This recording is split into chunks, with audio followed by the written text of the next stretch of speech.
Welcome in to episode number 203 of Betting the Pitch. I'm your host, the real _ G Warner, and it is late night with the real _ G Warner, as always. Thought we would get past this point with soccer season almost done, but it's midnight here in Dallas, Texas, and I figured why not get something in because we got the UEFA Conference League final tomorrow in Prague, and then also going to discuss the Champions League final plus the new relegation playoff in Italy because the two sides tied for the last position of relegation, and so they instituted a playoff just in time this season to make sure that we get an extra game of football. That's coming up on Sunday. I'll do that in order of the matches going this week. So I'll start in the Europa Conference League, then move to Champions League, which probably will have a lot more detail, and then last with the relegation spat in Italy. Probably will be another podcast coming up as I mute or try to mute everything else. There'll probably be another podcast coming up to really go through the Champions League more in depth, but I wanted to get something out there as quick as I could for all of you that were looking to bet the game, potentially with some movement coming on this number that I've been watching for weeks now, it feels like. And I'll do an ultimate best bet as always, plus got a pregame.com promo code coming. So make sure you stick around for that.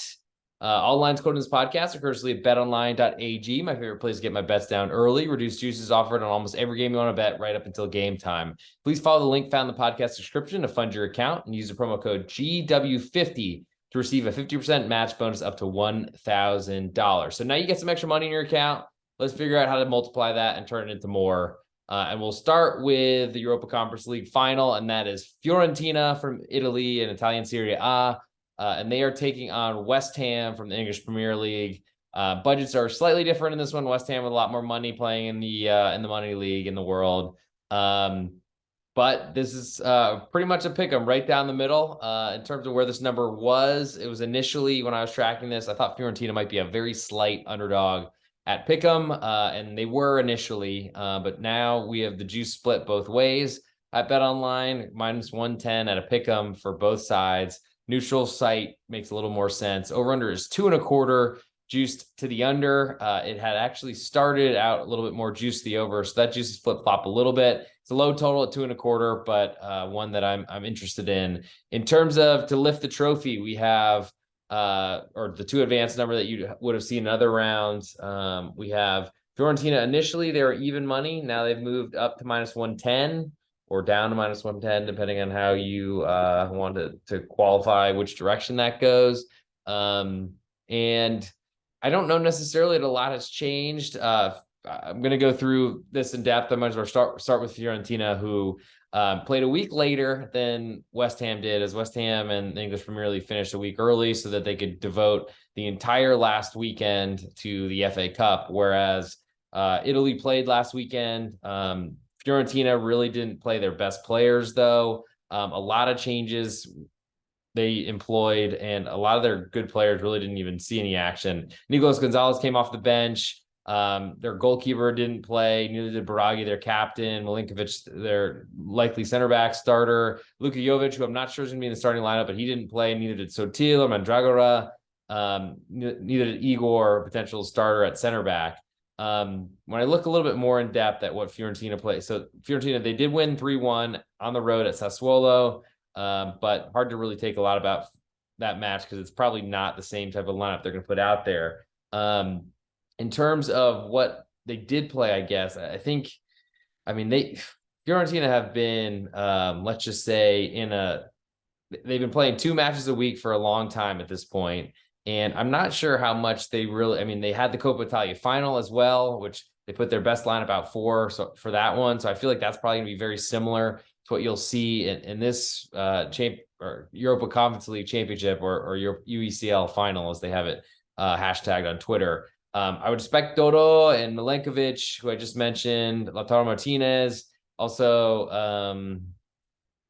Biraghi, like I mentioned, who didn't play this week, and Kashvili didn't play. Amrabat coming in, Ikone, Cabral, who did start this weekend, but I would expect he will start again. Nico Gonzalez start on the right wing, and then Bonaventura in the middle. In terms of substitutes, not sure that too many of their main players. I'll switch now to West Ham, who Really didn't play a full team.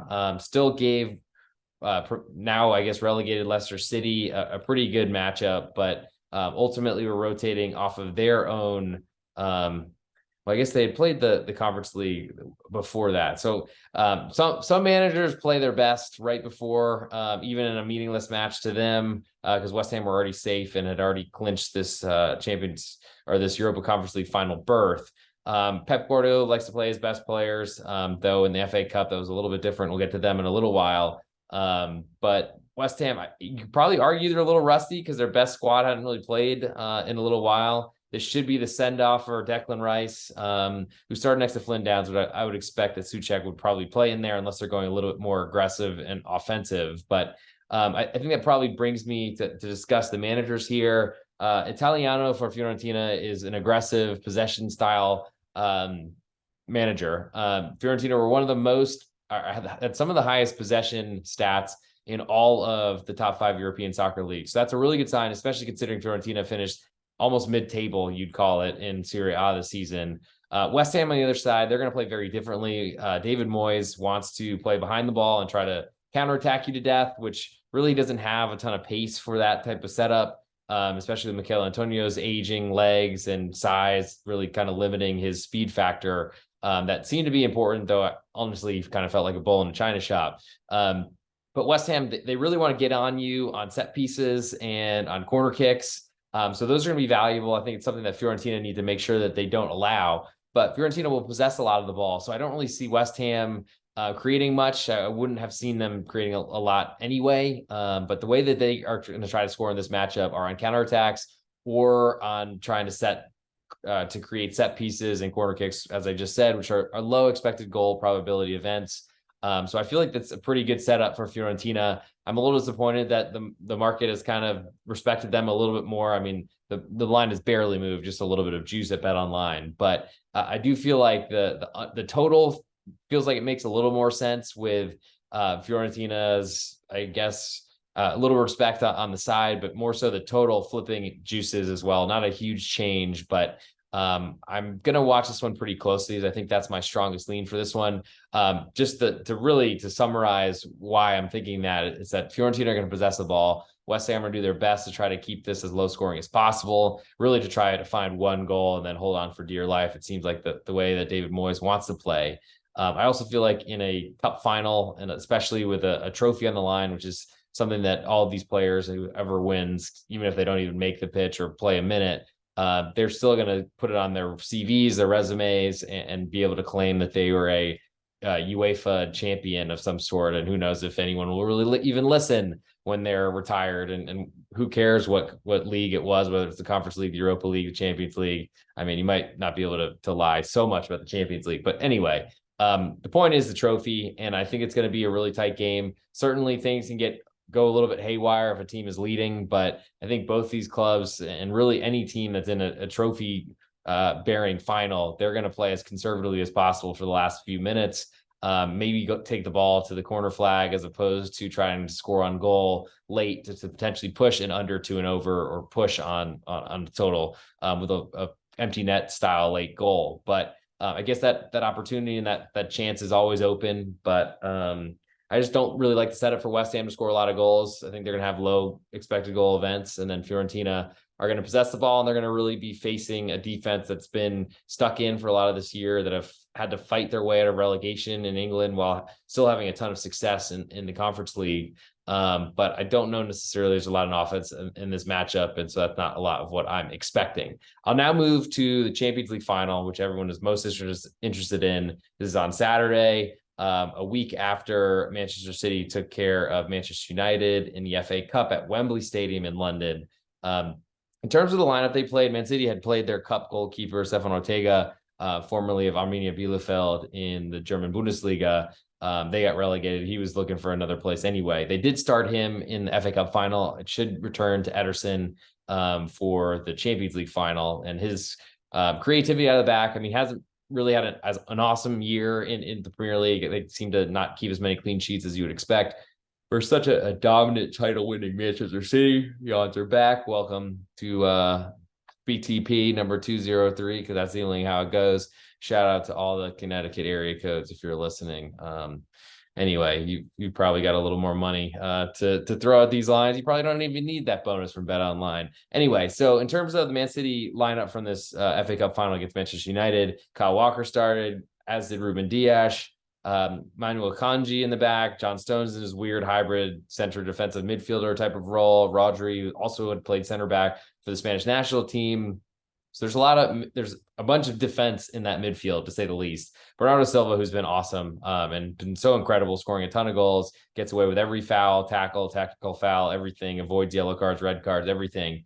Kevin De Bruyne, one of the most creative players. Ilkay Gundogan, who's one of the best creators, who doesn't get talked about enough, captain of City. And then Jack Grealish, who I feel like has taken this job from Phil Foden. I'm not sure that there's a huge difference in those two, but being able to put one fresh on at 60 minutes might be a big deal in this matchup. And then, of course, up top, Erling Haaland, who scored more goals than some teams or leagues did, it feel like.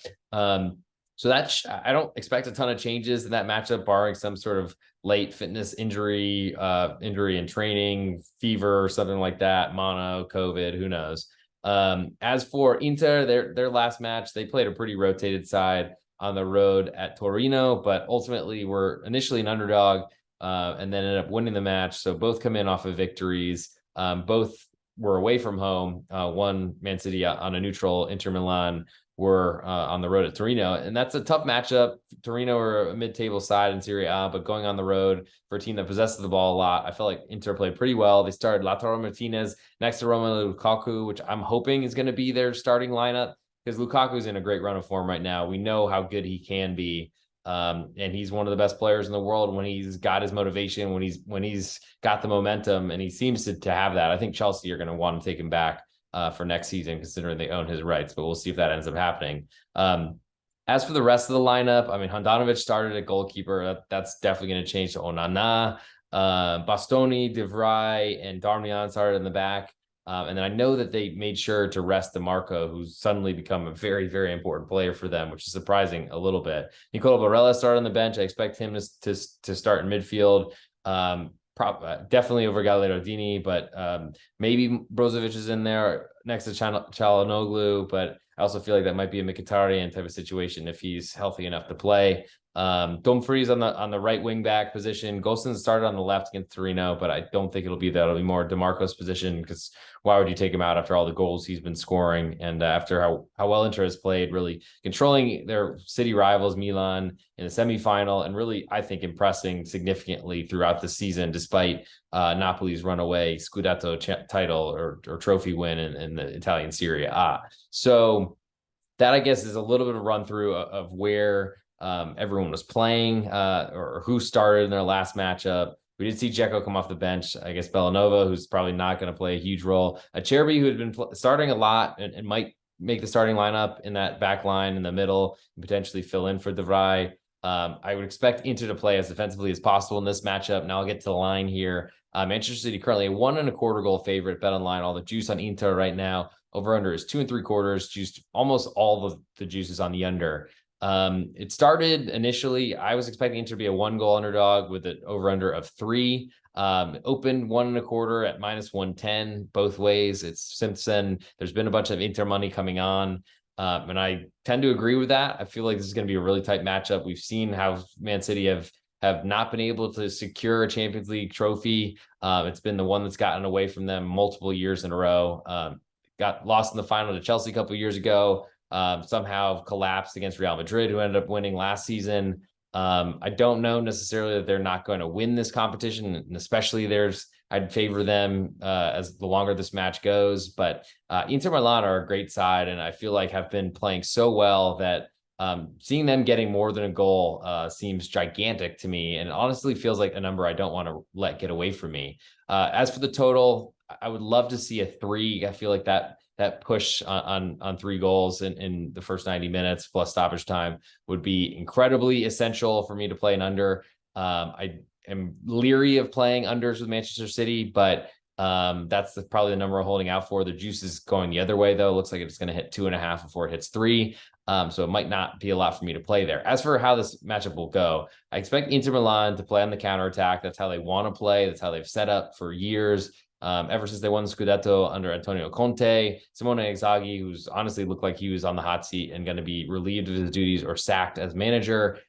He's delivered everything you could ask for besides Scudetto this season and getting the Champions League final, especially coming out of the group of death all the way back in the group stage in Champions League with Barcelona and Bayern Munich.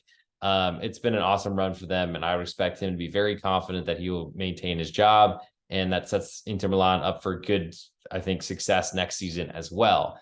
Manchester City are going to possess the ball. They're going to run up the pitch, and they're going to take a lot of chances, I think, because they're used to teams trying to play defensively against them. I think Inter are a little bit different than what Man City have basically destroyed for months and months and months now in the Premier League, where everyone sits behind the ball and just tries to do as much as they can to stay in a match with Manchester City. I think Inter Milan have a lot more threats in their lineup, especially with the way Lukaku's playing. And honestly, Lautaro Martinez should be talked about more because he's been so good, and probably the best player on the Inter side for a long time this season. I don't know necessarily that he's the paciest to potentially run by Manchester City on that counterattack, but Man City, honestly, they haven't dominated possession as much against the best teams in the world, nor in the English Premier League, excuse me. They're great at taking tactical fouls that should be yellow cards. A lot of times they don't get yellow carded like they should. But I would expect that it will be a pretty even refereeing type of situation. No English or Italian refs. Hopefully no Spanish refs. I swear to God, that's probably what's going to get drawn here. And that will be really bad and probably offer more penalties than are deserved and a lot of ridiculous shenanigans that goes on with La Liga. I'm really hoping it would be a German or a French, but I feel like the way everyone talks down about French leagues is probably not going to be. I'm hoping maybe Daniel Siebert or potentially Dr. Felix Brich from Germany, but we'll see. I haven't seen that announced just yet. It doesn't really matter too much, but certainly something to think about. And if you're playing card props or all those sort of things, that might be what I do for the Champions League episode, is come on, do another betting the pitch that gets a lot more in depth with props and things of that nature, because you might not want to bet the side or total here. You might want to find something else. As for the to advance number, we have Manchester City minus 450, which has actually been falling a little bit. So that's where it initially opened, but then climbed up to minus 500. So 1 to 5, 500 wins $100. We saw Inter start at 325, climb to 375, back down to 355. So it's nice to see a little bit of respect coming in on the Italian team that really, I think, has deserved it for the way they played this year. And ultimately, I feel like I think it's going to be a much closer match than this line suggests. Currently the 1.25 with all the juice right now, I don't want to lose that, because if Inter lose by a single goal, I'd rather win some money than push for the last bet of the season, or one of the last, depending on the Serie A match and what ends up coming on Sunday, the day after this Champions League final on Saturday. But that's the way I'm most interested in right now. Like I said, I'm interested in under 3 as well. But I don't necessarily think it's going to get there. I do think Inter have a good shot to win this championship, this trophy. And I think, I've had pretty good success fading Manchester City. It's not always a fun thing to do, and the losses feel terrible, but ultimately I could see Manchester City celebrating it at the final whistle, a 1-goal victory, and you still win half a bet on Inter Milan getting 1.25 goals. Last but not least, before we get to the pregame promo codes, a bunch of things I got to mention on pregame as well. Plus, want to mention my Patreon, and then also get you an ultimate best bet. But let's go through it. And I guess I don't have a line yet for this Serie A final relegation playoff day, whatever we're calling it. It's a neutral site. It's Hellas Verona, who were one of the worst teams in Serie A, but ended up making a big comeback just to get into this type of spot against Spezia Calcio, who Spezia were honestly looked like a safe team for a long time. And then all of a sudden they stopped scoring goals, and then had some big problems down the stretch. They played Roma really tight on Sunday, if not for a late, really soft penalty. Welcome to soccer. But if without that, they took a 1-0 lead very early in the match on a unheralded goal scorer, but then couldn't hold on. Paulo Dybala did what he does. And that's unfortunate for Spezia, as it likely kept them or put them in a position to get relegated when they honestly, based on the situation they were in, facing Roma rotating off their Europa League loss. It should have been a lot better, but unfortunately it wasn't. Took a red card that also really changed the match, which allowed a penalty late in the match. And I don't know Amian's status. I imagine if he got a red card in a Serie A match, he probably is not available for the relegation match. But that's something I'll need to look into as we get closer. Without a number, it's hard to really say much here. I'm expecting a pick 'em, but a little bit more juice on the Spezia side. I feel like they've been playing better and have a more viable route to goals with Enzola and Jassi up front. As for Verona, I feel like they don't have as many goals in them. Both these teams are not great, but I feel like Spezia are better. So I'm looking to back them as an underdog. I don't think I'll have that. Total, I expect to be pretty low. Two teams fighting for their salvation, fighting for their jobs. They're to not switch and have to move to another team or club or situation. So I expect it to be really tight. I think the total will be higher than 2. I'm going to guess 2.25 is where I'll end up kicking off at. I'll lean under there, but since I don't have that, it's really hard to make that an ultimate best bet or anything like that at this state in the show, and it's late. So I think I'll deliver some codes, give you an ultimate best bet based on the UEFA tournaments that are wrapping up in the finals this weekend, and then get out of here, and then we'll get ready and try to make another one coming up down the stretch. So if I could find this tab so I can get all that over to you. So I want to mention my Patreon. It's similar to what I'm offering at pregame.com, but it's a cheaper price and it's a little bit different. I know people have complained about the cost of pregame, and I get that. So I've tried to offer something a little bit different that gives you kind of my leans going into the day, and then I try to update it during the day so that everyone knows what's happening. I try to leave a notification for everyone who, if they see something's coming, or I lock something in, then you'll be able to get a buzz on your phone if you have the app, and then I'll tell you that what I've done, and you take with that whatever you want to. Patreon.com/thereal_G Warner, same handle everywhere. You can find it on Twitter, Patreon, anywhere it's possible. It's there. Of course, I have the promo code. If you aren't a BetOnline subscriber, it's a really big time to do it if you're a baseball bettor for sure, or if you're looking for openers, especially with season win totals and things coming out in the various American football leagues. I highly recommend checking them out and use the promo code in the an episode description. That'll get both of us a bonus for getting in there, and I think give them a little bit more reason to keep marketing or advertising with me. Now I'll get to the promo code. I guess I'll start with the promo code. I'm going to do City 20 CITY for the supposed Champions League final champions. City 20, get 20% off all you can look for, all you want. Put it in a big order at pregame.com. Bosses will like me, so I'd appreciate that. I want to mention also free $25 content. If you haven't signed up for pregame.com yet, well, now is the time to do it. Pregame.com will give you a $25 site purchase just for signing up for free. It takes 90 seconds. Take advantage of being a site member. There's a forum. You can start building your own type of following, as well as potentially becoming a pregame pro like myself, and plenty of others on the site. It'd be huge for you if you haven't done it yet. It's a good way to refine and kind of sharpen your tools. It's really where I got started. I don't think pregame.com had forums then. Back in the covers days, that's where I was. And shout out to my boys at cappingthegame.com, also a great spot as well. But pregame.com gives you $25 free just for signing up. Don't think you get that a lot of places, so check that out. You can use that $25 site credit to purchase a premium pick from any of the pros out there, including myself. Get you everything you want as quickly as possible in your hands. It's the best way to get your free best bet today. So use that. Use City 20 if you want to make a big offer. I mean, certainly if you want to buy some football packages for myself, other handicappers as well. I know that we were doing some like year-long packages and things like that. 20% off will certainly help a lot more than $25. So keep that in mind. Of course, I'll do a baseball podcast with my co-host Scott Seidenberg coming up tomorrow night, because I just podcast all my life at this point. When I get home from work, it's like a joy for me. It actually is. I really like it. But also, the last thing I'll mention is the MLB Summer Slam. It's a free $500 contest at pregame. You make 50 minimum picks or maximum of 100. Most net units wins.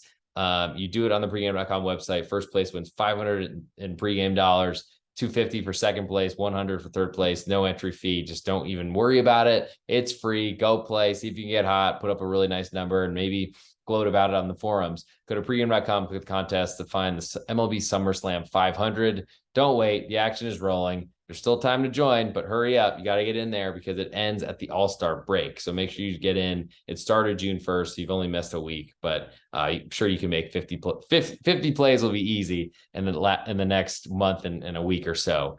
And so let's see, what else do I need to cover? I got the patreon.com, the real_G Warner. I guess if you're on YouTube watching, please hit subscribe. If you're on Apple Podcasts or Spotify, please hit a 5-star review. Add some color if you'd like. Say something negative, hate on me, clown on me for losing a ton of money on X Club. I'm sure it will probably, I'll look it up and see how much I actually lost. I've got a lot of accounting to do to tie up this season, but that's coming as soon as the soccer stuff ends and I can start going to bed at a normal hour. Not, of course, happening today. It's already 12:24 local, but got to do it for the people and got to try to get some winners out there. So right now, I think it's time to jump into the ultimate best bet portion of the show. Unless there's anything else I really need to do, I don't think there is.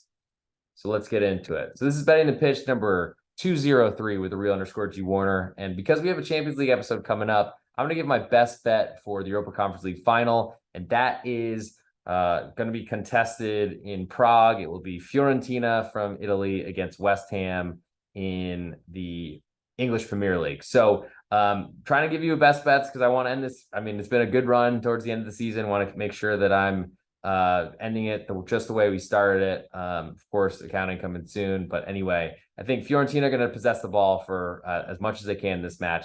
West Ham are going to sit behind the ball and try to defend, which means it's going to be really hard for West Ham to score goals unless they're taking penalties, which you never know if that's coming. But I feel like there are less of those in Champions League finals or Europa Conference League finals in this case.